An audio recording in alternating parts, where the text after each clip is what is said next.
Nous sommes en train de participer à l'Assemblée diocésaine de Gardaïa. La sœur Zawadi, qui habite ici à Gardaïa, nous répondra à quelques questions qu'on va lui poser. Alors, ce n'est pas ta première assemblée à laquelle tu participes parce que tu es là depuis un certain temps. Quelles sont les impressions de cette année? Bon, je vais commencer par me présenter. Comme tu dis que ce n'est pas la première assemblée à laquelle je participe. Je suis arrivée dans le diocèse en octobre 2002 et en Algérie en janvier 2002. Et à partir de ce moment-là, je participais aux différentes assemblées qui ont eu lieu du temps de Michel Gagnon, l'évêque Michel Gagnon, de Claude Raux. Cette année spécialement, ce que j'ai beaucoup aimé de notre assemblée diocésaine, c'est ce temps de prier ensemble.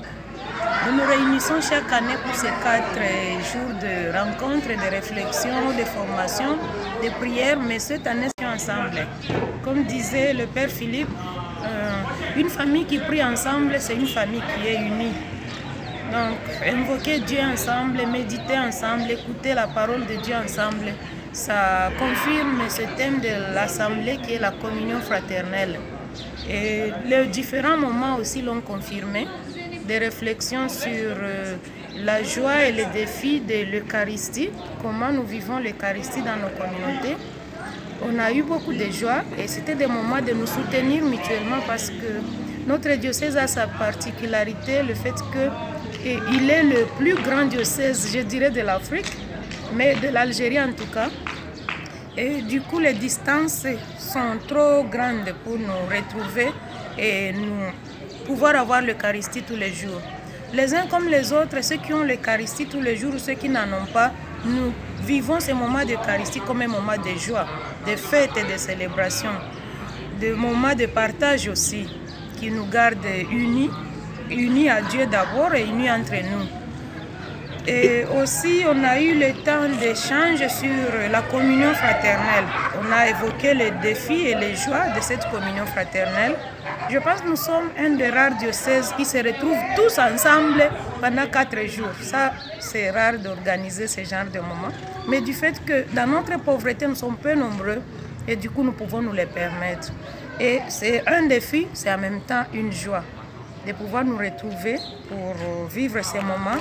Et ces moments de communion peuvent manquer parce que certains mettraient sous prétexte de distance, de ne pas pouvoir aller vers les autres. Et pourtant, c'est ça aussi. Donc, les aller vers, il n'est pas seulement réservé aux Algériens, envers qui nous sommes envoyés pour l'apostolat, mais aussi aller vers nos frères et sœurs chrétiens là où ils sont. Partager, aller vers, même virtuellement, c'est très important pour notre vie d'église. Et qu'est-ce que tu souhaites pour l'avenir de ton diocèse et de ton activité ici? Quel est le désir qui te guide? Le désir qui me guide, c'est d'être là d'abord. Et comme dirait une autorité locale dont je ne cite pas le nom, elle a dit, par le fait d'être là, vous évangélisez déjà.